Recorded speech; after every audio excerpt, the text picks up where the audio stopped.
Warning. This podcast may contain spoilers from whatever TV show or movie is mentioned. Please listen at your own discretion. Welcome to Viewers Anonymous. Yo, what's going on? I am Scoots Bronson. And I am S. Foster. That's right. You tuned into another episode of the Viewers Anonymous podcast where we give you our very own reviews and takes of movies and TV straight out of Hollywood. What's going on with you, bro? Oh, man. Honestly, man, I'm good. You know what I'm saying? Just really, really excited for this one. I know the last one, you were super excited for that one. Yeah. I'm super excited for this one. I guess this kind of shows our differences. Absolutely. but nah, this is one of them ones, man. I've been wanting to do this one for a minute, so really excited about doing this pod that we got today. But how about you though, man? How you feeling? I'm feeling good, man. I'm actually excited as well, man. Like you said, we supposed to do this a long time ago. I think this has been on the list at least like 3 or 4 times. And it Yeah. always end up getting like changed or moved. So we finally here. But yeah, everything is great except for like it starts snowing again. But outside of that, like everything is good.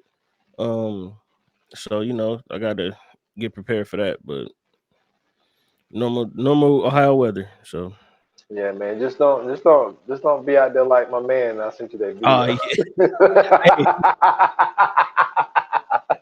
What's crazy is I told you, I said, bro, that's gonna be me, bro. And I seen it start snowing. I'm like, I spoke too soon, man. Spoke way too soon. But man, listen, ladies and gentlemen, we have a we got a great episode for you. Like excuse me, like we told you last episode, in the coming soon, man. We are covering a classic movie. You know what I'm saying? This is written and I believe it's written and directed, Yes, both of them. yeah, Yep. by Quentin Tarantino. He's actually in the movie. You know what I'm saying, with a nice little cameo. But I'm gonna be honest with you. I don't know what this movie is about. I don't even know how to describe Dude, this movie. that's Other I'm glad. I'm than glad you brought it up. I'll take the reign. I'll take the okay, reign. yeah, okay, yeah, go ahead. Okay, so the only thing that I can compare this to is I was thinking about this when I was driving home today. Yeah, I'm telling you, I'm so pod oriented. So I'm riding and I'm thinking about how to even explain this shit. And so you know how the show Seinfeld, the whole thing about it is called a show about nothing, right? You know, Wale did the album where he was just saying like an album about nothing. He did the whole little Seinfeld thing. Mm-hmm. And like that's really what this movie is. It's a movie about nothing. It's a lot of just dialogue, motherfuckers talking, but the shit is so intriguing. But there's 3 storylines to the movie. But Mm-hmm. they got the story so all over the place, and I think that's what makes this movie classic status is how you got 3 storylines and you keep interchanging them, and they're different timelines within 2 days. Within 2 days. So Okay, basically, you got real quick, I'm sorry. I gotta disagree with one thing. The story is not all over the place. We'll get to that because well. we'll get to Okay, that. I see what you're saying, but Yeah. what I'm saying is like like for instance, there's a scene that's probably about I don't know an hour 45 within the movie, right? Where you see Vincent get killed, and then but the movie is 2 hours and 30 minutes, and the movie ends with you seeing Vincent and Jules walking off. So that's what I mean by the storyline is it's not a flat straight Right, storyline. Like it right, jumps around right. and like there are scenes where you see how they ended up being in the you know what I'm saying, Quentin Tarantino's clothes that they got from his house, but then it'll go back and show you when they're back in their suits again. So it's all over the place is what I mean. Like Okay, because it's just not a flat out straight story. right. But like the 3 storylines is you got the storyline of the 2 hitmen, which is Jules and Vincent, about day, how things went with them, how they had to go get the suitcase for Marcellus and all this type stuff. Then you got the storyline where Vincent is taking, Mia out because Marcellus asked him to take her out or whatever. That I guess to get her out the house or whatever the case may be. So they got their storyline, and then you got Butch's storyline, the whole storyline about how Butch was supposed to throw this fight for Marcellus, but he chooses not to throw the fight for Marcellus, and so he tries to get the money and run, but it gives you that whole storyline of him. And one of the things that's so Quentin Tarantino is the whole story about the watch. Now, it's genius because it explains to you why it meant so much for Butch to go back to his house to go get that watch when the old girl forgot the watch. But all of the details that he put in there, and this is a guy that's just his dad's friend. It's not his dad.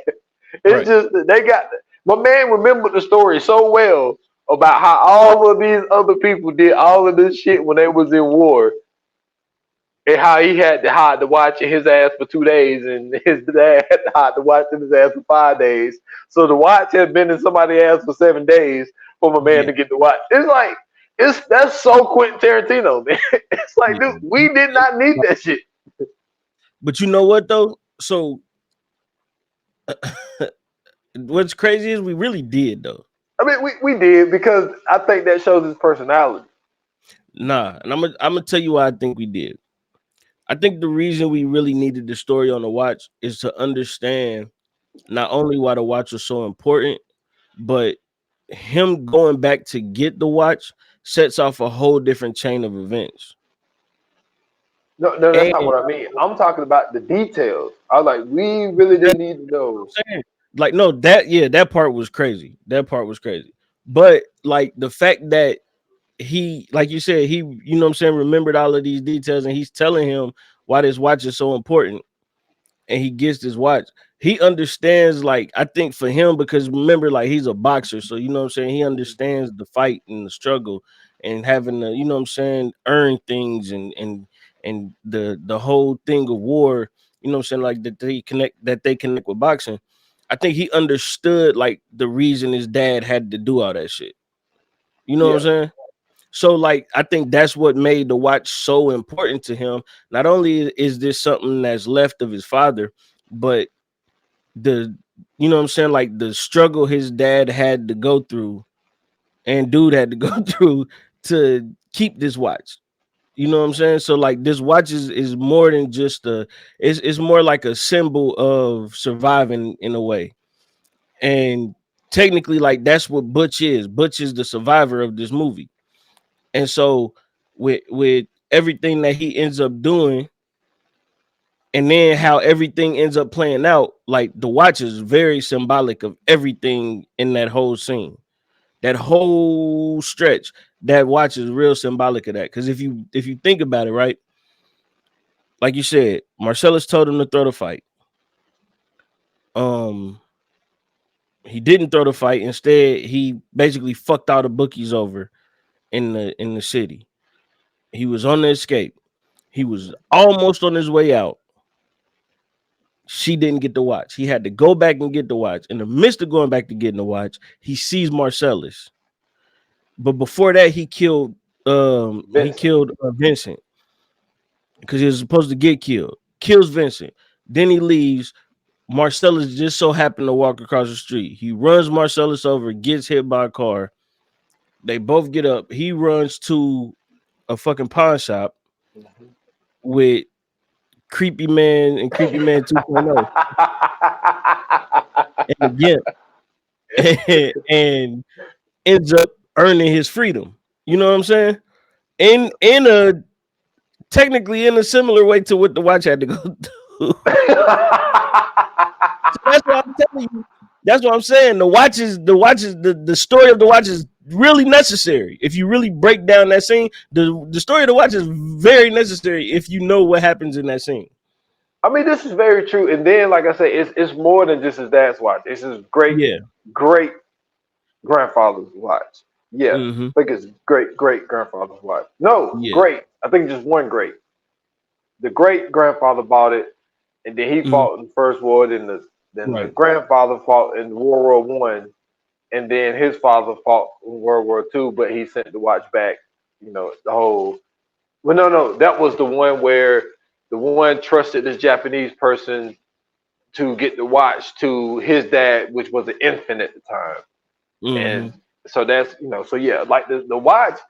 If it wasn't no, I'm not saying the story. I was talking about like I get why they put the details in there. That just Yeah. shows how genius fucking Mm-hmm. Quentin Tarantino is because knowing that story and all of the shit about it being in somebody's ass for a total of 7 days, and all that type shit. So I think they just really add the significance of it where it Yeah. says no matter what, like he said when he was in the car, and this there's so many men who went through this. When he was in that car, said, Mm-hmm. I told her, I don't give a fuck what you get. Do not forget the watch. That's the Man. one thing I said to get is the Yeah. watch. And you don't get the watch. And what pissed me off about it is when he was like, did you get the watch? And she was like, I'm not sure or something. And he was like, it's either you got it or you didn't. Like, did you get it? She said yes. And then he asked her something else, and she was like, I don't No. know or something. It was some shit. And he was like, yo, boy, this bitch. But I'm telling you. But anyway, that whole scene, dude, that whole Butch storyline is crazy as fuck because Yeah. for Weirdo 1.1 and 1.2, whatever you call them motherfuckers, that was Weirdo just, 0 in the GIMP. yo, that was some sick shit. Like, Man, Dick don't describe it, bro. Like, never mind. Go ahead. Because, yo, bro, like you, nigga, you are this nigga is the kingpin out there, and I just ain't no way, bro. yo, that's Ain't no some, way. that's some, that's some wild shit. I mean, you hear about shit like that, Yeah. but for someone to put that shit in a movie, you know what I'm saying? A movie that, you know what I'm saying, came out in 1994, 1994. like to put that in there because you hear about this shit of like, people wanting to fuck, you know, big black man or powerful big black man and stuff like that. Yeah. And then there's people who want to watch. Cause my man was just standing there watching, just enjoying the shit. Like, you know what I mean? And like you said, for Bush to be the lone survivor in this whole thing, and for Marcellus, you know, for him now, the thing is, he could have left Marcellus down there. It was like, fuck this shit. Definitely left You know what I'm Marcellus saying? down. I got out. So, but for him to go back, because I think what he wanted was, I think that he knew that if Marcellus left there alive, he was not Oh done my with them. goodness. No, it was over with. He was gonna hunt all them down. Yes, he was hunting everybody down. Yeah. And so it was really a smart decision to go down there and save him and let him, be the person to, what I'm saying, to get whatever he did to my dude down there. All I know, my man got his dick shot off.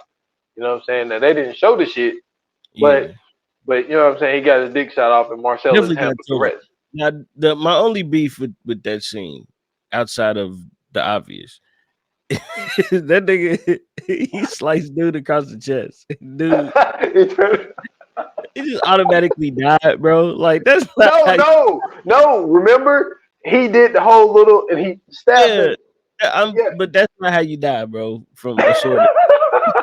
That's all I'm saying. That's not how you die from a sword attack. Like the stab in the stomach don't kill you like that. It's gonna take a minute for you to bleed out and die.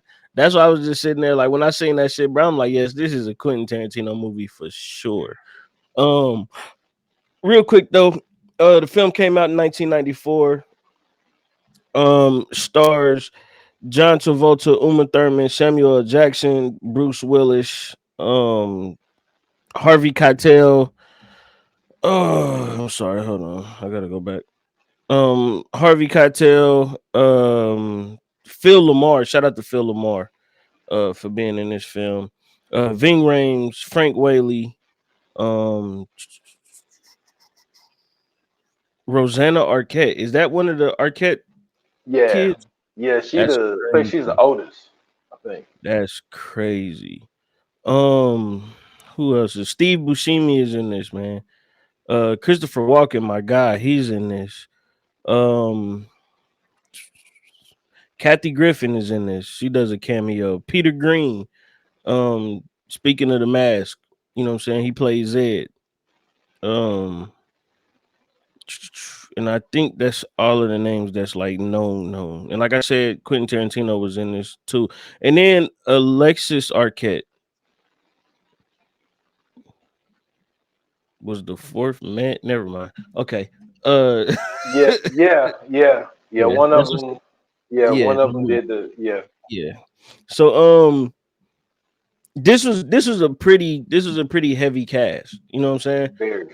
For everything that was in this is definitely a heavy cast. And I think that's why this movie is as iconic as it is and as good as it was. Because so like you did a great breakdown of the movie. But for me, I was gonna say that this movie is truly just a story about um two hitmen going to pick up a package, right? That was technically being stolen at the time. They go pick up a package and it goes through the 48 hours of them going to do that. That's the only way I could break this down to where it would, for at least for me, where it would make sense to somebody. Like if I was to explain it to somebody, that's how I would explain it. Because technically, everything that they're doing is revolving around them picking up this suitcase. Yeah, And the reason I said that it's not technically all over the place, right, is because the way it starts off is it starts off with oh, what is the dude? Um Pumpkin and Honey Bunny. Are you talking about how the movie originally starts? no, you right. It was who? Pumpkin and Honey Bunny. So them two. I forgot what the dude's name is, but he been in a lot of shit too. Tim Roth. Yeah. So it's them, right? And then they end up robbing the store, and then it goes into Jules and Vincent. So you already left at a cliffhanger in the beginning of the movie. Which is Because the end what of the movie. right, that's what I'm saying. So once it gets into Jules and Vincent, right, you don't know what the fuck is going on with the you still thinking, well, what happened with the diner robbery? Like what's that? So you don't even know about that yet. So once it gets into Jules and Vincent, this is like the main story. Like this is the whole everything that's going on. Um, and then it jumps to I think after that, that's when it jumps to Vincent taking Mia out, right? No, this is when it jumps to Butch talking to Marcellus about throwing That's a a fight. part of is that a part of the first part or is that a part of the That's the part. second? That's the part of because you know how it said it did the whole little words before they went to the next scene. So Because after it left, so the way I look at it is broken up into three parts for real, right? yes, And it because just there's three storylines. so okay, so it is three. All right, so it's Vincent and Jules, and then there's Vincent and Mia, and then it's Yep. Butch. Yes. Okay, and then that's in between the actual movie. So that's what I was saying. Like the next act would be Mia and Vincent, and then the Vincent. next act after that will be Butch. Okay, cool. Yes. So that's what I'm saying. Like that's why I say it's not technically everywhere because what it's doing is giving you the initial story with the first act. The second act is showing you what happens in the next 24 hours, and then the third act, the Butch act, shows you what happens. Um, well, technically, it all is actually in order for real. See, but this is what. All right. So It just start just at different points. yeah, and like the only thing to be clear, I see what you're saying. Mhm. You know what I'm saying? But only thing I meant was so when it left Vincent Right. and Butch after they got the suitcase, like the very next act it showed Butch and Marcellus having a conversation. Now Vincent That's the Jules, Vincent and Mia act, right? yes. Okay. So they walked in, but they had on those clothes They had that different they, clothes on. Yeah. yeah, because this was after they shot Marvin in the face, and they had Yeah. to go clean up. And we don't So even know this happened. exactly, Yeah. that's what I mean by all over the place. Like See, it's that's all intertwined. It all intertwines. But I'm just saying the storyline of the 48 hours yeah. is jumping all over the place. Well, So see, that's it's what I'm saying. but they are explaining it. Yeah, like technically, I think is I wouldn't say all over the place. I would say that it's technically starting at different time points because it's if you watch it fully through, you understand what's going on. And basically, it's like okay, it's showing you this part, and then it's showing you why this ends up happening, or it shows you what happens, and then it shows you why it ends up happening. So, for instance, right in the one part, it showed you about they talk about are you taking Mia out, and they all laughing. Yes. But you the whole time you think like, what the fuck is wrong with Mia? Like, who is Mia? It's Marcella's wife, and then you end up realizing that ain't nothing wrong with her. She cool for real. You know what I'm saying? But you before you even get to that point, you hear the story about what happened to Oh, what was it? what's the Frank guy's Tony Rock name? or some shit like that, I think, yeah, I think it was it Frank. or Story Rock or something. Whoever the one dude is that got thrown Yeah, out the window. got thrown out the window. Yeah, Yeah, so you hear that story, and then you hear why, and then when you hear, oh, you taking me out, and then everybody laughing, you kind of understand, oh, because maybe she flirty, or maybe so you get this idea of her. Then they show you them going out, and you realize like, well, ain't nothing wrong with her. It's just a made up story. It's a rumor because that's technically not what happened. He actually threw him out the window, but that's not why he threw him out the window. So then it's like, okay, well, she cool or whatever. And then you see like she do got a little problem though. You know what I'm saying? yeah. And then after that, it's when they walking in, they got different clothes on. And then it as later on in the story, you see why they end up having on different clothes. So I mean, I don't know. It's just the way that I watch it. I kind of it made sense to me because of the way that they especially the way that they put it, but it was more so just the fact that it's like, all right, this happened, but let's explain and get to the point of why this happened, and then okay, now we're gonna get to the point to why this part happened. You know what I'm saying? And it kind of makes sense to me. But speaking to Mia, man, um, first and foremost, I gotta say this, and I noticed watching movies with John Travolta, as he's gotten older, he did a lot of paying homage to Quentin Tarantino and Pulp Fiction. So I don't know if you've ever seen Be Cool. No, we did Be Cool, so you've seen Be Cool. No, no, we didn't do Be Cool. We talked We just talked about it. Yeah, okay. multiple So have times. you seen it? I've seen it. Yeah. Okay. So in Be Cool, they're paying homage to Quentin Tarantino. First and foremost, because it's Uma Thurman, it's Harvey Keitel, and it's John Travolta, and they all work together in this film, and or they all work together in Pulp Fiction, and Be Cool. You know what I'm saying? Harvey Keitel and John Travolta got like a little beef going on because they're part of two different record labels, and well, no, John Travolta was a part of the record label. He was getting out, and Harvey Keitel was still a part of a record label. And you know what I'm saying? Like they got a little beef going on about this singer or whatever. But Uma Thurman is the head of another record label, and John Travolta goes to her, blah blah blah. But in the movie, they do like they do a dance scene, which is paying homage to Pulp Fiction when you know what I'm saying, Mia and Vincent were dancing. And then I don't know if you ever seen what is it? Good Night Paris or something Paris with him and Reese oh, what is that dude's name? Reese something. But it's the movie where John Travolta is like this like wild gunslinger, and he go to Paris to try to cover up, I mean to try to stop this. Oh, I know what you're talking about. And the Reese dude, Yeah, yeah. I know what you're it's talking about. something Paris like Goodnight Paris or Long Kiss to Paris or something like that. But the Reese dude is like this he like unaware motherfucker that's messing with this girl who ends up being a part of the terrorist organization. Well, in that at the end of that movie, he hands Reese the Reese character, he hands him a cheeseburger, and he like, yeah, it's a Royale with cheese. Cause he was like, you know what they call these here? He was like, what? He was like, it's a Royale with cheese. He was like, yeah, he's like, we call them quarter pounders. But you know what I'm saying? Like, so through a lot of the John Travolta movies, like he's been paying homage to Quentin Tarantino, you know what I'm saying, throughout his career. Those are just two examples, but it's a lot more if you like just go and check out a lot of his movies. Um, and then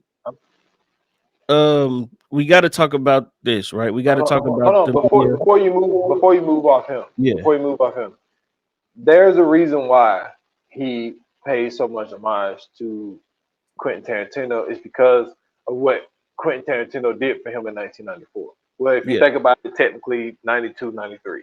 right. So I listened to Quentin Tarantino when he was on Joe Rogan, and he Hmm. was talking about Pulp Fiction and Harvey Weinstein and all this type of shit. Okay. And so he's like, when Harvey approved it and everything, the script and all that type of shit, and he was like, yo, he's like, I want John Travolta. He was like, why? He's like, I don't want him. And Quentin's like, well, I'm not doing this movie without him. He was Mhm. like, man, why would you want to do a movie with a guy that did, Look Who's Talking? Because, like, at the time, John Travolta, it was like Grease, Saturday Night Live, and a bunch of just shit. The way Yeah. people looked at it, like the people looked at it like, oh well, he's turning to be a failed actor. Like Mhm. he was like one of those dudes who was really cool when he was young, and then like his career kind of Yeah. fell off a little bit. So when he was saying that he wanted John Travolta to play the Vincent character, Harvey wasn't going for it, Mhm. and so he was like, I'll take the script somewhere else because I'm not doing it without him. He was like, I Right. want John Travolta. So he went for bat for this dude when Mhm. nobody was really believing in him anymore. Because they were Mhm. just looking at him like, oh well, yeah, he did Saturday Night Live, he did, Grease, but he's done in Hollywood. Yeah. And so putting him in this movie to play Vincent, this like re-jump start his career. Absolutely. Because he did Face Off after this, right? It was soon after. Yeah. It was soon after. It Yeah. wasn't too long. But like, yeah, people was looking at him as a what I'm saying, a disappointment. Mhm. So Face Off came out in '97. So he did a few movies after Pulp Fiction. White Man's Burden, Get Shorty, Broken Arrow, His shorty was good. Phenomenon, Michaels, She's So Lonely, and then Michael was Face good Off. too. So Michael, he so played the angel. yeah. Yeah. So I get why he's paying him this Absolutely. amount because he's looking at it like, yo, if it wasn't for you sticking up for me in those meeting rooms, I don't, we don't know what John Travolta would have been. He would have just been a dude that was cool in the '70s and '80s, and you know what I'm saying, kind of fell off. So I can see why he's doing that. Absolutely. So Mia and Vincent, right? The date that they go on. First off, it started off as a disaster. My man Vincent was shooting up heroin, bro.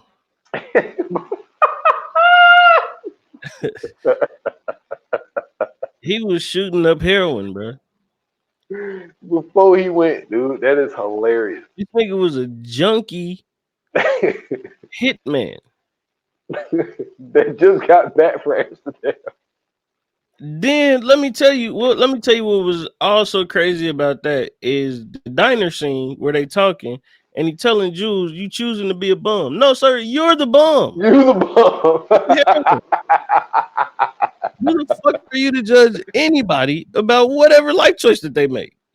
You're doing the hardest of the hard drugs. But when we get to that timeline, we got to talk about that conversation that they was Ah, having. amazing.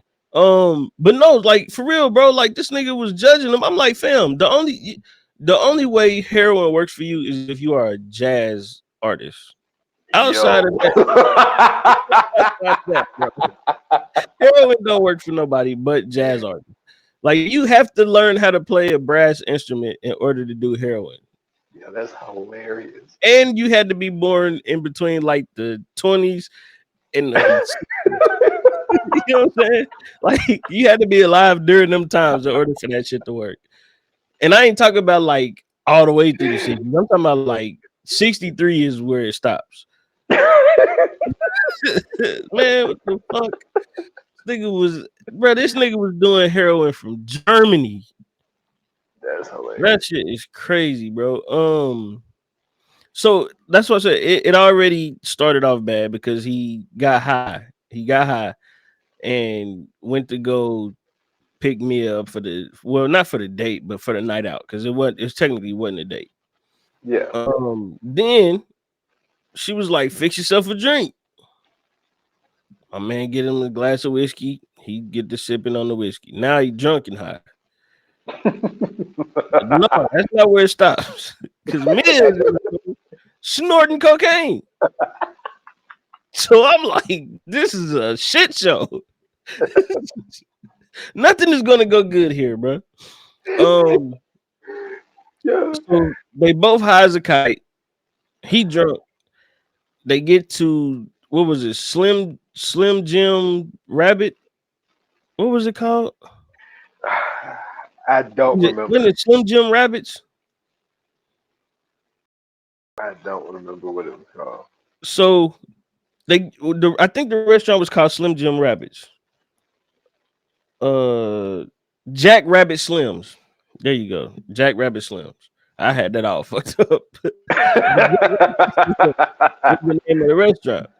Interesting fact that I found out about this restaurant because I looked this restaurant up because the restaurant is a dope ass thing. But it doesn't exist. That's not a real restaurant. Like most restaurants that they put in movies is not real. Like that burger place they were talking about wasn't real. I know the Big Kahuna Burger. Nobody's eating that Big Kahuna Burger, Hawaiian cheeseburger. Fuck out of here. Nobody's eating At that. 7 a.m. Come on, bro. And even if you are eating a burger at 7 a.m., you ain't eating no fucking Hawaiian burger. So that I knew wasn't no real thing. I didn't even think twice about that. But Jack Rabbit Slims, though, I'm saying like the theme of it was dope as fuck, right? Because like all your waitresses and like people walking around dressed as characters of like old, you know what I'm saying, like 30s, 40s, and 50s movies. And not only that, you know what I'm saying, like it's like this whole retro, you know what I'm saying, like retro vintage like restaurant. And then like they getting in the back of like old school ass Chryslers and shit, like to eat at. It just seemed like a dope ass place to go check out.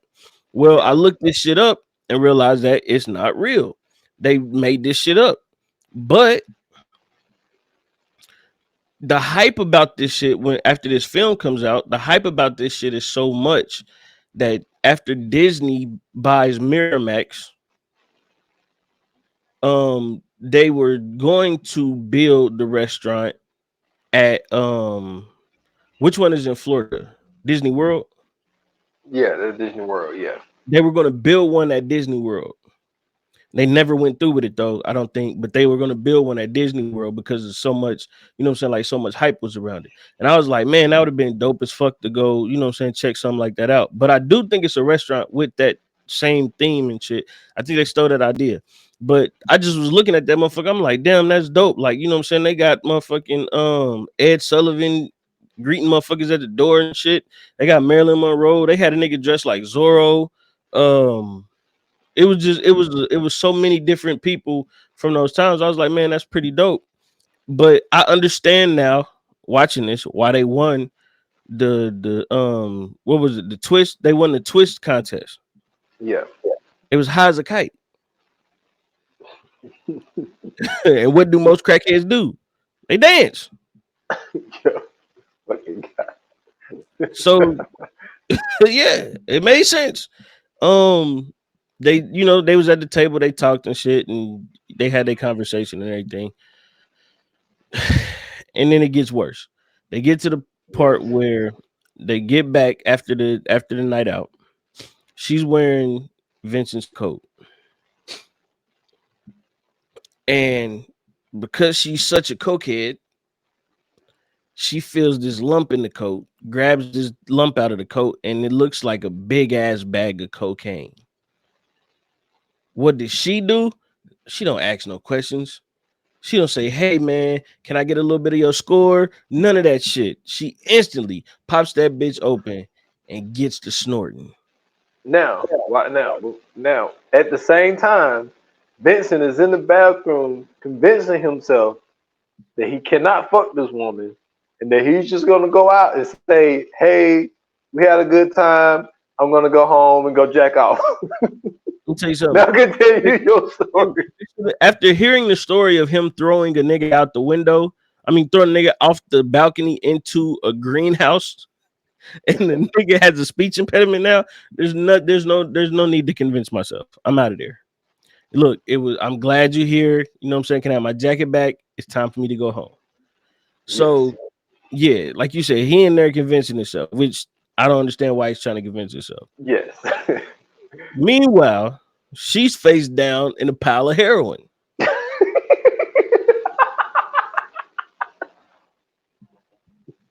Once again, didn't ask no questions, don't know what this shit is. It could have been baby powder, it could have been anything. She just fuck it, it's white. Sniff that shit up. It's ODs. She ends up ODing. Now I know what a lot of people are thinking. Well, if she sniffed it, she should be used to it as cocaine. No, let me tell you something. Heroin is 20 times stronger than cocaine. And you can't sniff heroin. Yeah, that's why they shoot it. That's why they cook it and shoot it up. You can't smoke heroin. That you have to chemically create in order to get your high. So imagine sniffing that's like sniffing Clorox powder. You're gonna die.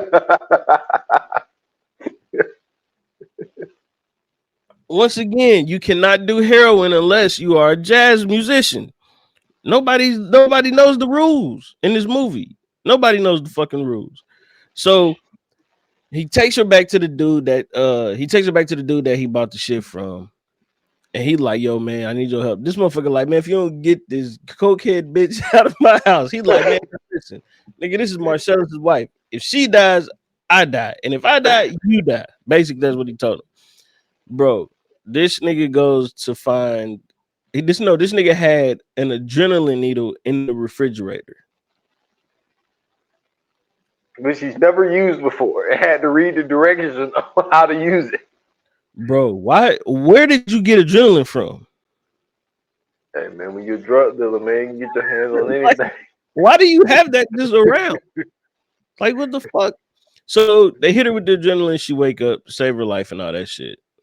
Everything is cool. But I did say this. I said that bitch is gonna have the shakes. She is gonna have the shakes. Hey, but she gonna be going around like Smokey, boy, when he did the angel dust. Worse. You know what I'm saying? The nigga Sherm don't do what that's about to do to her. Nigga, Ray Charles is doing heroin. Think about that. Them niggas is doing heroin. So you know what it did to them. And they're doing it the right way. I kind of get why he was doing it. The way he explained that shit in the movie, yeah, man. You don't remember what Ray Charles said, man? You don't remember what he said? Yo, he said, "Do you know what it's like to wake up in the dark and you scared of the dark?" Come on, man. This nigga was born in the dark. No, he wasn't. No, yes, he was. Dude, you don't remember the movie?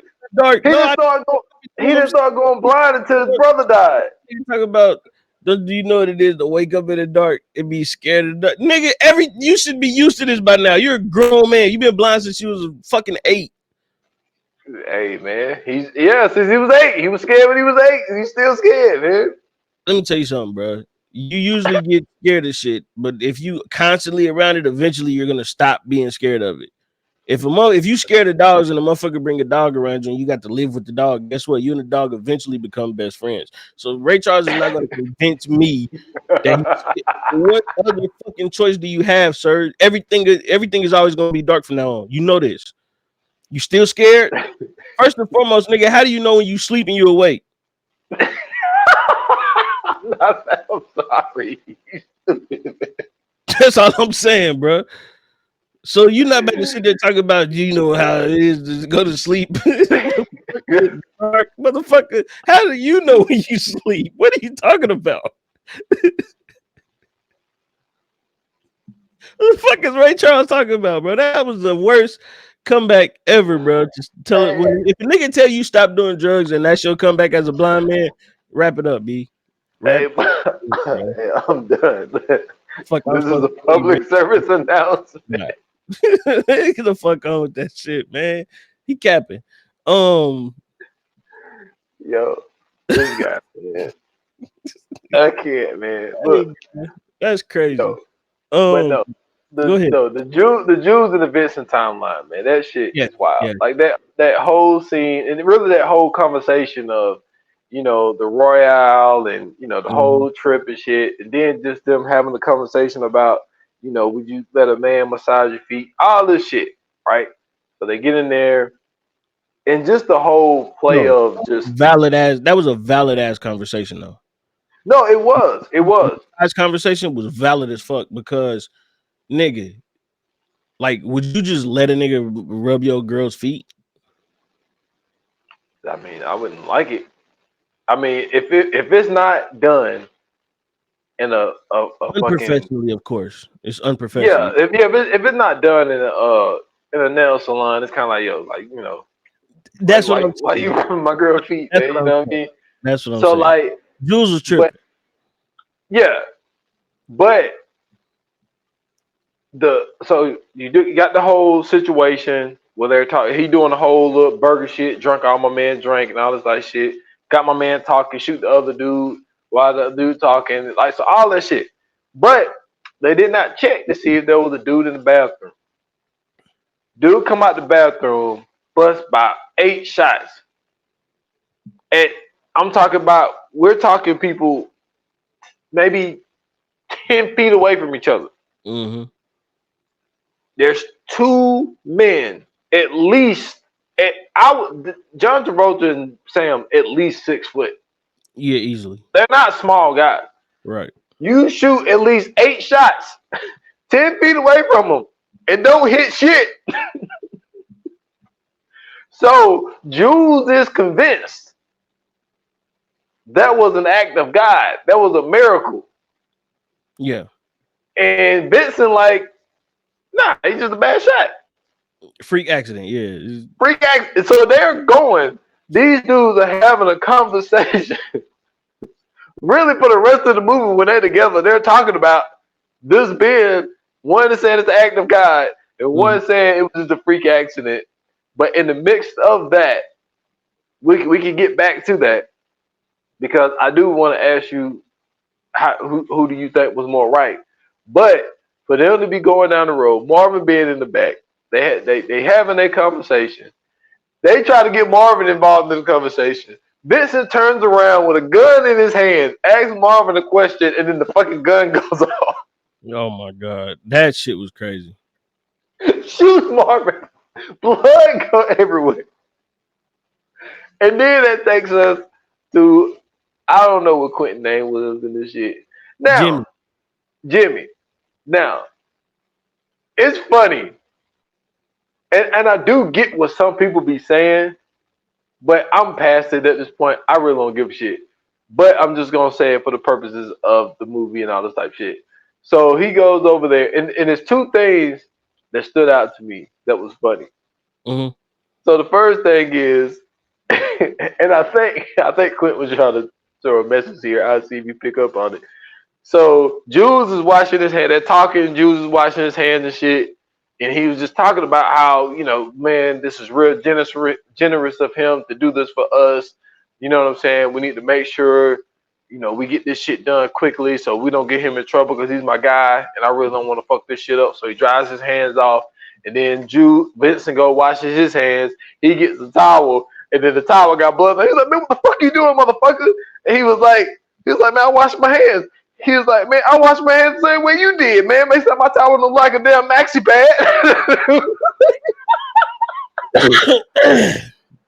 So he said, man, I used the same damn soap you did, man. He was like, what you doing? He's like, this is the type of shit I'm talking about. He's talking about he should have lava. That shit don't work like that, man. Hey, so then they go in there. He was like, damn, Jimmy, man, this coffee is great as fuck. He was like, man, I want to hear about how my coffee is great as fuck. He was like, my wife is going to be here at 9:30. And he was like, but this is what people be talking about. Look, it is what it is. Write what you want to write. The shit is amazing. But he was like, he said, do this look like a dead nigga storage? He was like, no. He said, well, you pull it up to my house. Did it say dead nigga storage in my garage? He's like, no. He's like, so why did you bring a dead nigga in my garage? Now, I get how some people say, yo, he's a little obsessive with it and all this type of shit. It is what it is, whatever.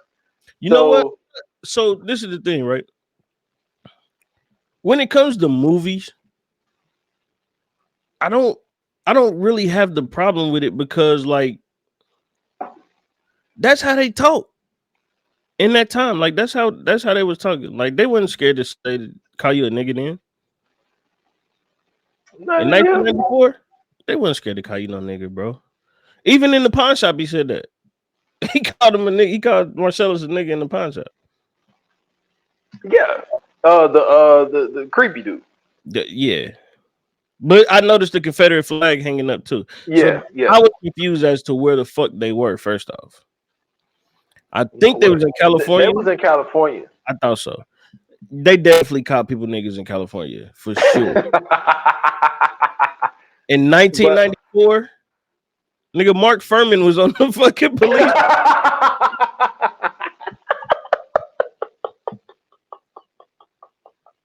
They was definitely calling black people niggas in California in 1994. For sure. For fucking sure, bro. Nigga, 2 years ago, they beat up Rodney King. Yeah, that's not shocking. Mark Furman. Yeah, Mark Furman was number 4, nigga. Yeah. Hey, but that was when the tape came out, boy. Mark Furman was on that tape. Come on, man. Oh, man, that's hilarious. He definitely said nigga for sure. He testified. That is hilarious. Oh, shit. I'm saying, bro, that's what I'm saying. Like, I understand what people saying, right? It's shocking to see a white man say it or whatever. Cool. But if it's accurate, I don't have a problem with it. That's just like when they were saying, like, they were saying nigga too many times in Django. Nigga, they didn't say nigga enough in Django. You know what I'm saying? Like, why are you shocked that in a slave movie, white people calling black people niggas with the hard ER? That shouldn't be shocking to you, bro. We've learned enough about this in school. We know how this goes. You know what I'm saying? That's like going to watch Selma and hearing the white man go nigger and be like, oh, I can't believe he said that. No, that's what they did. Like, what are we shocked about? Oh, man, that's too funny. And so then Jews called Marcellus. Marcellus sent the wolf to do the cleanup. Yes, Harvey Keitel. So then, then you start to figure out what type of person Vincent is. Vincent is not fucking Vincent. The heroine makes sense because the wolf comes to help y'all clean this shit up. Obviously, this man knows all about cleanup. Mm-hmm. So, and this is after they did the whole thing of inspecting the car, and he's asking the right questions. Yo, do all the tail lights work? You know what I'm saying? Does this work? You know what I'm saying? Blah, blah, blah, all the time stuff. Then they go into the kitchen, and then he was like, yo, y'all gonna need this. His wife comes home at 9:30, so we need to do this. He's like, y'all go, do that. And he's like, is it too hard for you to say please? The fuck? Yeah. I'm like, yo, yes, Vincent is a heroine out here.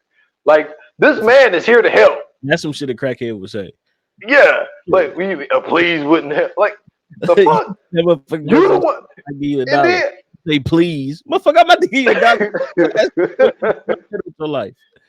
and then I don't know why the fuck Vincent is cleaning the window, and then it took Jews a minute to understand, like, why the fuck am I back here in the back seat cleaning this damn brain fragment? You the one shot him in the head. You get your ass back here in the back and clean this shit up. So, but with that being said, the whole conversation of miracle, act of God, or this was just a coincidence and my man can't shoot. Mm-hmm. What side you on? I'm with Vincent, man. It's I'm not gonna say act of God, right? Because first and foremost, it's a movie, so that could have been the whole premise. That way, Jules, that basically was the whole thing. Jules seen it, he realized that nigga, it's time to go ahead and end this shit because nigga, you could have died right there, right? But no, I'm with Vincent, bro. Dude was just a bad shot. Nigga had his eyes closed the whole time. He was Jimmy Garoppolo in the Super Bowl. You feel me? Like,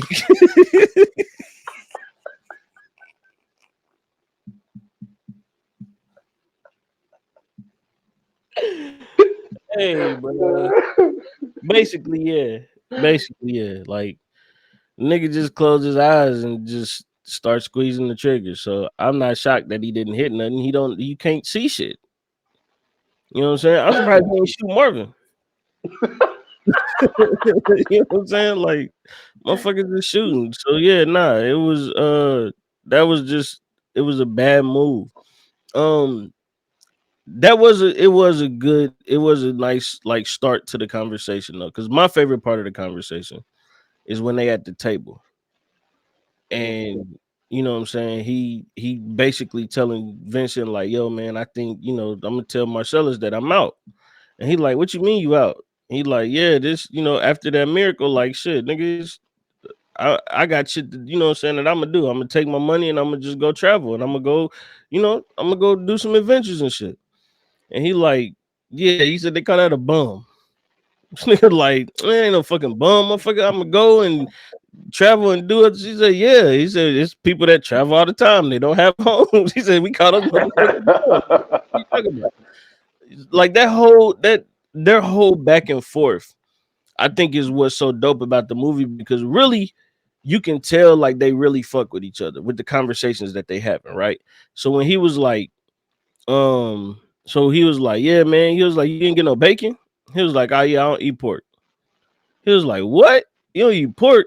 He was like, yeah, I don't eat nothing that comes from a filthy pig. He was like, man, yeah, but bacon is good. He was like, shit, pork is good.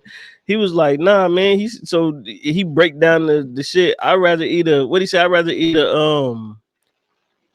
a fucking rat or something than to eat a filthy pig. He was like something about a dog, and then he was like, okay, so basically he was like something about being dirty, and then he was like, yeah, he was like, I mean, but shit, dogs are dirty, so basically, technically, you would eat a dog. He was just like, I eat anything except for no filthy motherfucking pig. Like they were just having a crazy ass conversation that like that's just shit that two dudes that hang out with each other, like you could tell like that's the type of conversations that dudes have. And it was like everything about them conversations seemed genuine. I wouldn't be surprised if those was improv conversations. I wouldn't I be wouldn't. surprised. I wouldn't either. But what I also thought was interesting about their conversations was that they really always was on the opposite side of shit. Every And time. like so you see this dynamic of two guys who have their own belief systems and they're trying to convince each other Mm-hmm. on both on their side. So it's like they're both just sitting there hitting each other with convincing arguments, but they Mm-hmm. never are really on the same page, even though they work together Mm-hmm. and it seems like they're cool, but the way that they view life is just two separately different ways. Like they just Absolutely. don't see shit the same. Just like the whole shit of washing their hands. Like Jews wash his hands thoroughly. Vincent half washes his fucking hands. Yeah. So and it's like everything always turned into a discussion with them. Like I mean, it's Mm-hmm. not an argument, but everything was always a discussion. Right. And that's why I think like the dialogue in this movie is so dope. Is because it's everyday conversation, like it's everyday shit. Like even though it's two hitmen and a boxer trying to throw a fight and all this drugs and all this type shit, but like mainly with the hitman storyline is that the dialogue that they have. Every time we see Jews and Vincent together, it's a fucking dialogue. And Absolutely. I I'm on the side of as far as like Vincent and Jules on the miracle or not a miracle. I'm on the not a miracle because I think he just had his eyes closed, like you said. He just Yeah. wasn't really paying, and you could tell he never. That dude ain't. I ain't say he ain't never shot a gun. That I motherfucker don't think was. he never shot it at a human being before. Yeah, he was nervous as shit. Yeah, he just wasn't no killer. That's all Mhm. that is. And so he just had his eyes closed and just hope I hit something. So I don't think it was a miracle, but I understood why Jules took it that way because I think that he's like, yo, I'm about to get a good payout for returning this suitcase. Mhm. You know what I'm saying? I'm just gonna live my life. I'm done with this shit. You know what I'm Right. saying? Because honestly, it's been a wild 2 days for him. You know what I'm saying? No shit. Yeah, So like I can no understand. shit. And then to close the shit out, you set it up greatly where they left you on a cliffhanger. Mhm. Come to find out, Jules and fucking Vincent was in the damn diner During the while Honey Bunny and damn, I forget his name, pumpkin. Pumpkin, sitting there having a whole conversation about robbing the diner. So they in there. Vincent happened to be in the bathroom, and damn, Jules. uh, Jules sitting at the table. So they're getting everybody's stuff, and he gets over to there. Jules gets out his wallet. He hands him the wallet, and he got his gun under the table. And he asked him for the suitcase. He was like, "Yo, I can't give you the suitcase." And so then he put a gun on him, and then Honey Bunny acted a fucking fool in there. Absolutely. And he had to kept telling. He was like, "Man, tell that bitch to hold. That bitch be cool.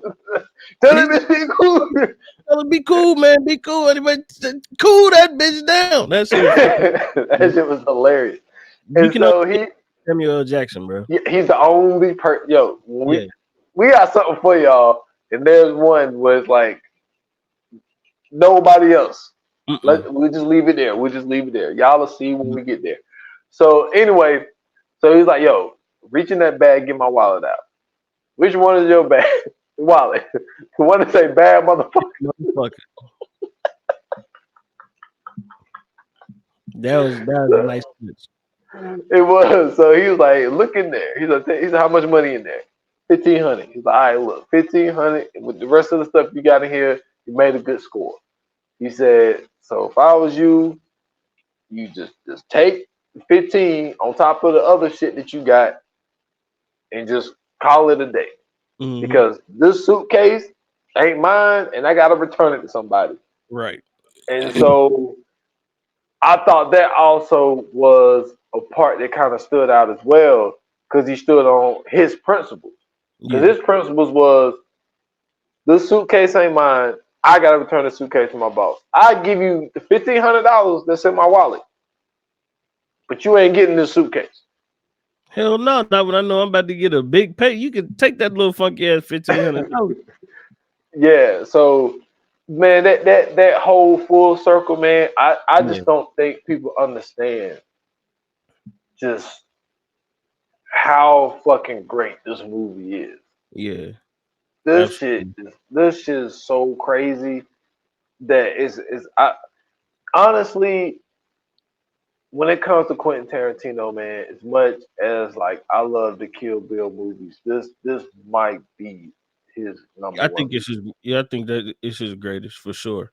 Um, and the reason I think that though is because like if you watch Quentin Tarantino movies, they usually have like a damn near all star ensemble for a Mm-hmm. cast, and the like some of the shit is like super extreme. Like when he shot Marvin in the face, right? Ain't no way his head exploding and doing all that shit. That was over the top. You know what I'm saying? Like when fucking Butch killed dude with the swords. That was over the top. You know what I'm saying? Like, come on, bro. That ain't how you like. It's just it was certain shit, bro. That was just like, you know what I'm saying? Super exaggerated. But that's Quentin Tarantino. That's what he does. Like Yeah. his style is super exaggeration at some points. Um, and he explained why it's like that because he was talking about a lot of the stuff that he does is from black exploitation. You know what I'm saying? Mhm. Like he gets a lot of his style from, you know what I'm saying, black exploitation movies. And everything in black exploitation is fucking super exaggerated. Down to when niggas is doing karate and yelling "Hiya." That shit is super exaggerated. So yeah, it's rightfully so. But we got to get to Butch, bro. Butch fucked everything up. All he had to do was pretty much throw the fight. And instead of throwing the fight, he decided to go out there and beat the brakes off the motherfucker he was fighting. So much so that he kills the man in the ring. Now, we know that he cheats Marcellus, right? Because we seen the scene where Marcellus hands him the envelope and tells him, all you got to do is go down in the 5th round. Mhm. Makes him repeat it even. Well, he gets on the phone after the fight, calls his boy. This motherfucker done got 8 more bookies to fucking buy into the whole thing. So not only did he cheat Marcellus, he cheated 8 more motherfuckers. So now he on the run with his girl. You know what I'm saying? They hiding out in the hotel. And it gets to the point to where we start talking about their watch earlier. And he asks his girl about the watch. She like, man, I had to watch. They get into an argument about it. He start going crazy. He goes back to get the watch. In the midst of going back to get the watch, he goes in his apartment, gets the watch, thinks nobody's there. This motherfucker goes to make Pop Tarts. He looks on the counter and sees a Uzi with a silencer on it. So now he knows somebody there. Vincent walks out the bathroom, looks up. He realizes who Vincent is. He don't say no words, don't ask no question, no nothing. Just shoot Vincent. Light him up. Vincent dead. He leave, drive off, stops at a red light. Who the fuck does he see? Fucking Marcellus. Runs Marcellus over. Gets hit by a car. They both out. Both wake up. Marcellus chasing them down the street with a gun. He done shot a random woman who was supposed to be helping Butch. So shoots the woman, chases him all the way to a pawn shop.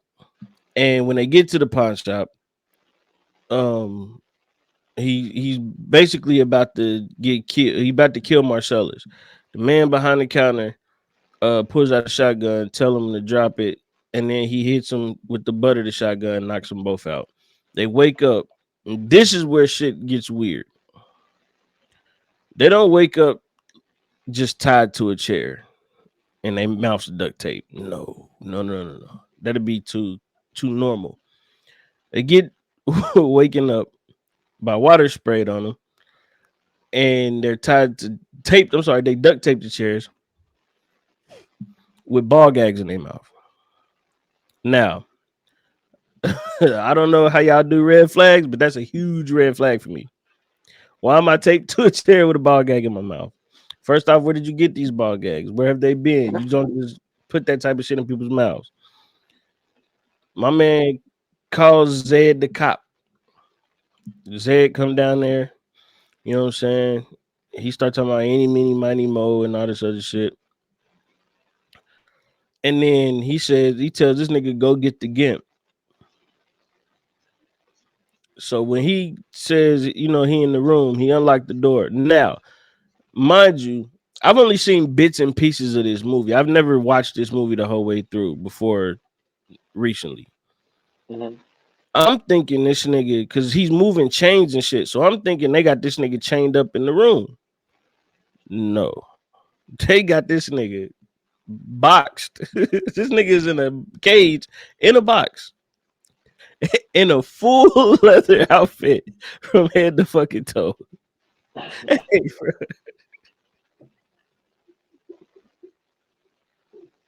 hey man. So, because this shit is wild to me, bro. Like you know I'm thinking of the oddest shit. So I'm like the whole time this nigga just in that box. That's some wild shit, bro. This nigga just in this outfit in that box or in that cage in that box the whole time, locked in the room. So he ain't no he. There's no chance of escape for this nigga. So he get the Gimp, bring the Gimp out there. Now he tells the Gimp to watch Butch because they taking Marcellus to the room. This nigga takes whatever he has tied around his neck and ties him to a fucking like pipe or whatever that's in the on the ceiling of the basement. What the fuck was this nigga going to do if this nigga got loose? Was my question. He can't go nowhere. He leashed the nigga. He on the leash. He can't go far. Nigga is nigga is done. Butch escaped. Wow, he a boxer. He punched this nigga in the face and knocks the nigga out. Nigga just hanging there by the leash off the pipe. Bush about to escape. Don't escape. Go back to decide. I'm gonna say this nigga. You know what I'm saying? Maybe he'll give me a break. Bust in and Marcellin is getting cracked. And we already talked about it. Getting cracked. He was getting cracked. That's crazy. Um, and then Marcellus was like, after he saved Marcellus, he basically told him, you go free, get the fuck out the city tonight. You never have to worry about me again. And that's pretty much, what I'm saying, the movie. Um, sheesh. I will say this though. What was her name? Dang, what was that girl name? Uh, what was Butch's girl's name? Man, I have no idea what her name was. Oh my goodness.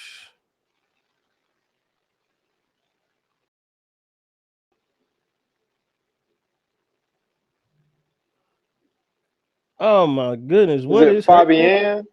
Yes, Fabienne. Oh my good. Hey man. Hey man. She had a body. Body yaddy. Yeah, she had a body on her, man. She wasn't the best looking, but she definitely had a body on her for sure. She had that dress on and she was laying down and like you could see like the accent. Yeah, for sure. Yeah, I wasn't mad at that. I wasn't mad at that at all. neither was I. Um, and you know what's crazy, bro? Uma Thurman. I get it. Like after seeing this, I get what everybody was like so hype about with Uma Thurman. She had a nice little sex appeal in this movie. Yeah. It wasn't that, it wasn't bad, man. I mean, not now. Now she nah. But like in this time, Yeah. I could see it. I could see it. You know what I'm saying? She had rhythm and shit. She could dance and all that shit. And like, okay, then she had a little swag about her. I was like, yeah, I fuck with Uma Thurman in this movie, man. One thing I did want to talk about too, bro, is the soundtrack. Well, not the soundtrack, but the scoring of the film or whatever, like the music that they was Yeah. adding in and shit. Yo, he did his thing with that shit. Whoever did that, they did their thing, bro. He does it with every movie, man. Because the music was amazing in this shit. Like if it fit the theme of this movie. You know what I'm saying? Like it didn't like none of the music that he was playing felt out of place. Yeah. And that shit was coming from everywhere. Yeah. It was dope playing the Al Green in the club when Marcellus and Butch was Mm-hmm. talking. It just seemed like it fit, but like Quentin Tarantino, he does that with everything. Like I feel like all of the music that was played in both of the Kill Bill movies, all this shit fit like a glove. I think this shit in here, it fit like a glove. Jackie Brown, it did. Like Yeah. he just I think that's something else he don't get credit for is Mm-hmm. like the musical selections that he chooses to put. Like Absolutely. even in Death Proof, You know Yeah, what I'm saying? It was the great music selections in that movie as well. It don't be the regular shit that you hear, right. but you know what I'm saying? It's so nostalgic, and I think that's what it is because his movies are that way. You know So what yeah, else? You know what else he did that shit with too? That a lot of people don't compliment him on, and probably because they just don't know the music. But Inglorious Bastards, okay. he definitely did the same. Like the when he was like playing like the music from overseas, and you know what I'm saying, like going back and playing the music of that time. Like he did an amazing job with that shit too. You know what I'm saying? Because like the one thing about the music in films, like it helps you feel what's going on in the movie, right? Like not only are you seeing it, but you hearing it as well too. So it's like it gives you the pace of what's going on. It gives you kind of it sometimes it could be a precursor to what's going on. Sometimes it can help you understand, you know what I'm saying, like the levity and shit. Sometimes it can help you understand like the heaviness of things. So like him doing that, I think that's another reason like his movies are so revered because it's like you not sitting there wondering like what why the fuck would they play this? Everything fits. Everything fits. No pun intended, like a glove. Like everything fits. You know what I'm saying? So I definitely fucked with the music in this movie, man. Yeah, so do I. So do I. That's what's up. All right, man. So we got to get into it, man. Are you ready to do Fire Flames? Yes, sir. All right. Yoga fire. Yoga flame. All right, man. So what you got? Look, this is easy for me, man. This is five all day. Um, the cast, even though he had to fight with John, shit worked out. Shit worked out. Uma Thurman, you know what I'm saying, but he's also one of those people who, you know what I'm saying, you see Uma Thurman a lot. You see Samuel L. Jackson a lot. Like, you know what I'm saying? Yeah. Those are two people that he used on top of multiple situations. You know what I'm Mhm. saying?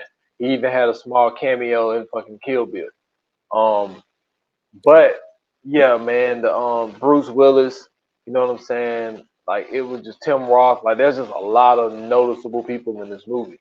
Yeah. And so the casting is great. The writing was on point with this movie. I love the way that he went back and forth with the storyline, but always found a way to circle that shit back Right. and put that full circle together.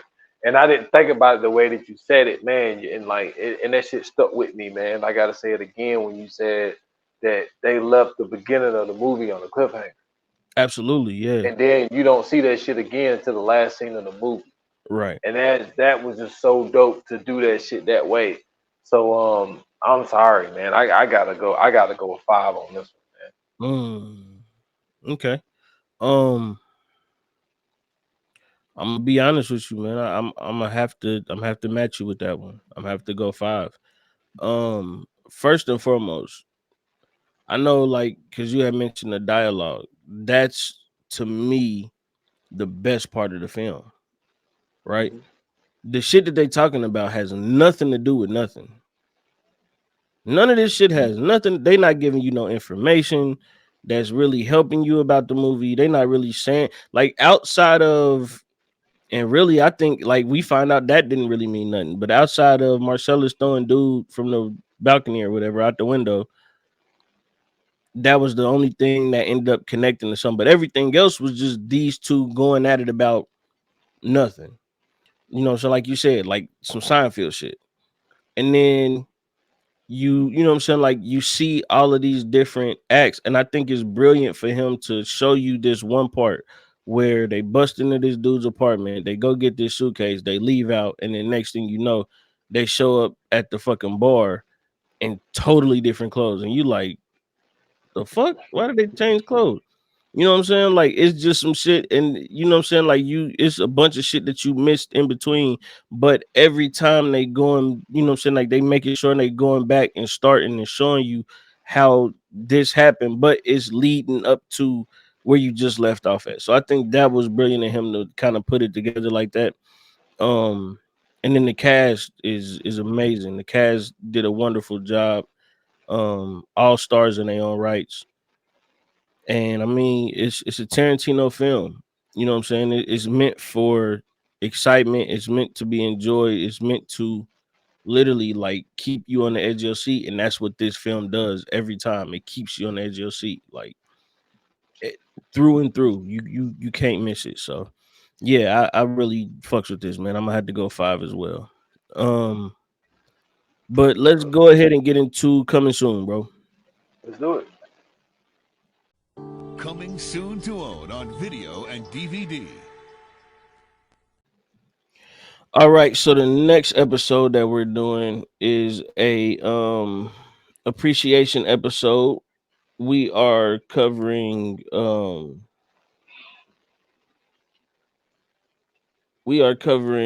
what's this nigga name? Is it Ron it ain't Howard. Archie. It's no, I'm talking about in the show. It ain't Archie Bunker. It's Oh, you talking about when he was on the Andy Griffith show? nah, I'm talking about when he was on Happy Days. Oh, Happy Days. Oh, that's more your field there. Fuck, what was his name? I don't know. We'll get into it on the episode, but we're gonna show appreciation, man, to the legend Ron Howard, man. A child star, grew into a teenage star, and pretty much all his life he's been an actor, and then ended up becoming a producer and director, writer, and he's done so much work in his long history career. He's given us a lot of work that I think that some people are going to be surprised that he was the person behind a lot of these films.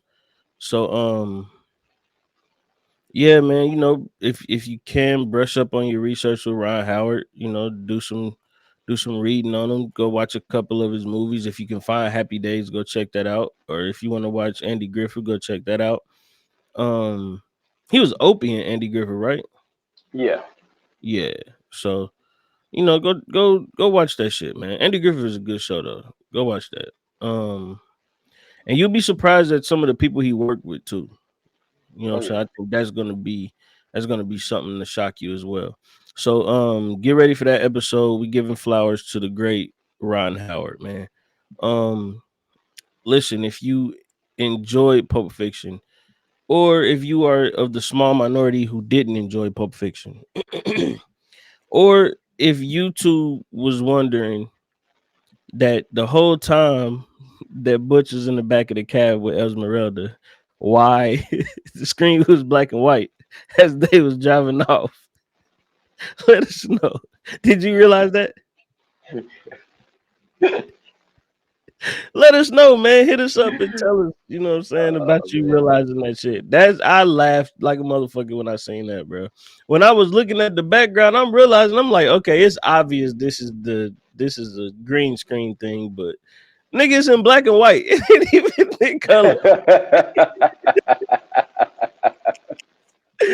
You know what I'm saying? That shit was hilarious, man.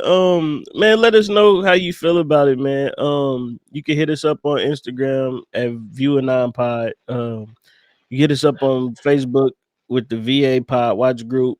You can also, you know what I'm saying, check us out and put your comments down below on any of the videos. Well, hopefully on this video, on YouTube. Go check us out on YouTube. Make sure you subscribe to our YouTube channel. Make sure you like the videos, turn your notifications on because episodes drop 24 hours after. I'm sorry, yeah, the episode drops on YouTube 24 hours after it drops on the pod channels. So you can watch us, or if you want to just watch us the same time, make sure you follow us on Spotify, and you can get it there. And last but not least, check us out and subscribe to our podcast in the link in the descriptions of YouTube and whatever you're listening to this on or watching this on. It's only $2.99 a month. You can be a subscriber. You can get all our subscription episodes. Uh, Go ahead, man. Join up. Be a viewer for real. You know what I'm saying? Come on in and let us know you're a viewer. Um, But mainly, please make sure you're following us on Spotify, and please make sure you subscribe to us on YouTube. That is definitely the move right now. And if you like to follow me personally, you can follow me on Twitter at Schools Bronson. I got a link tree in the bio. All my other places are there. Click them, follow me, show me some love. And y'all can find me at s.poster8 on Instagram and on X at 28 minutes or less pod. That is just on IG. Follow the podcast 28 minutes or less. Last episode is episode 143, which is a plan for the mob. Um, very dope podcast, I would say myself. And that's all I got, man.